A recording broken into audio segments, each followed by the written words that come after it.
આવનારું એક અઠવાડિયું ગુજરાતની અંદર સાર્વત્રિક અને સારા વરસાદો આપે તેવા સંકેતો આપી રહ્યું છે। આમ જોવા જઈએ તો ઘણા વર્ષ પછી પ્રથમ વખત એવું બની રહ્યું છે કે બંગાળની ખાડી અને અરબ સાગર બંને એક સાથે સક્રિય જોવા મળી રહ્યા છે। અત્યારે અરબ સાગરની અંદર પણ એક સાયક્લોનિક સર્ક્યુલેશન છે અને બંગાળની ખાડીની અંદર એક લો પ્રેશર તૈયાર થઈ અને ગુજરાત તરફ આગળ વધી રહ્યું છે। અત્યારે જોવા જઈએ તો અરબ સાગરની અંદર કેરળથી પશ્ચિમ દિશામાં દરિયાની અંદર એક લો પ્રેશર બન્યું હતું અને એ લો પ્રેશરે ઉત્તર પૂર્વ તરફ ગતિ કરી, જેને કારણે એ લો પ્રેશર છે એ મહારાષ્ટ્રના દરિયા નજીક પહોંચી અને મહારાષ્ટ્રના દરિયાકાંઠે આવી અને એ નબળું પડી અને સાયક્લોનિક સર્ક્યુલેશનમાં પરિવર્તિત થયું છે। અત્યારે એ સાયક્લોનિક સર્ક્યુલેશન છે એ ખંભાતના અખાત આસપાસ છે અને ધીમે ધીમે હવે આજથી એટલે કે 22, 23 અને 24 તારીખ એમ 3 દિવસ સુધી દક્ષિણ ગુજરાત અને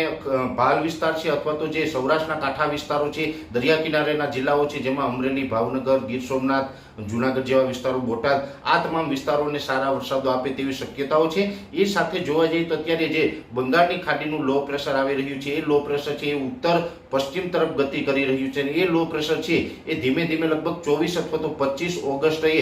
ગુજરાતની નજીક આવશે, એટલે કે દાહોદ, ગોધરા, છોટાઉદેપુર જેવા વિસ્તારો છે ત્યાં મધ્યપ્રદેશ બોર્ડર લાગુ વિસ્તાર ઉપર પહોંચશે। ત્યારે જે આ અરબ સાગરનું જે સાયક્લોનિક સર્ક્યુલેશન છે એ નબળું પડી અને સિયર ઝોનમાં પરિવર્તિત થઈ અને બંગાળની ખાડીનું જે લો પ્રેશર આવી રહ્યું છે તેની સાથે મર્જ થઈ જશે અને આ બંને સિસ્ટમો મર્જ થશે એટલે એક મજબૂત વેલમાર્ક લો પ્રેશર અને યોગ્ય હવામાન મળે તો કદાચ એ ડિપ્રેશનની કેટેગરી સુધી પણ જઈ શકે છે। અને આ જે વરસાદની સિસ્ટમ છે એને કારણે આમ જોવા જઈએ તો આજે 22, 23 અને 24 અને 3 દિવસ સુધી રાજ્યના અમુક વિસ્તારોમાં સામાન્યથી મધ્યમ વરસાદની શક્યતાઓ છે, પણ 24 અને 25 તારીખથી રાજ્યની અંદર ભારેથી અતિ ભારે વરસાદની શક્યતાઓ દેખાઈ રહી છે, કેમ કે એ લો પ્રેશર જે આવી રહ્યું છે અને અરબ સાગરની સિસ્ટમ એમાં મર્જ થશે, એ વેલમાર્ક લો પ્રેશર અથવા તો ડિપ્રેશન બની અને ગુજરાત ઉપરથી પસાર થશે, જેને કારણે ગુજરાતના તમામ રિજનો હોય જેમાં સૌરાષ્ટ્ર, કચ્છ, મધ્ય ગુજરાત, ઉત્તર ગુજરાત અને દક્ષિણ ગુજરાત તમામ સેન્ટરોની અંદર ભારેથી અતિ ભારે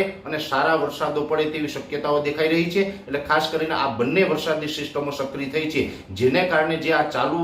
મહિનો છે ઓગસ્ટ મહિનાનો, ઓગસ્ટનું જે છેલ્લું અઠવાડિયું છે એની અંદર રાજ્યની અંદર સારામાં સારા વરસાદ પડશે। મોટા ભાગના વિસ્તારોની અંદર 5 થી 7 ઇંચ અને રાજ્યના 50% કરતાં પણ વધારે વિસ્તાર એવા હશે કે જ્યાં ડબલ ડિજિટમાં વરસાદ પડી શકે છે, એટલે કે 9 ઇંચ કરતાં પણ વધુ વરસાદ જોવા મળે તેવી શક્યતાઓ માની રહ્યા છે। એટલે આવનારા દિવસની અંદર અરબ સાગર અને બંગાળની ખાડીની બંને સિસ્ટમોની અસરથી રાજ્યમાં સારા વરસાદ અને ભારેથી અતિ ભારે વરસાદ નોંધાય તેવી શક્યતા હાલ અમને દેખાઈ રહી છે।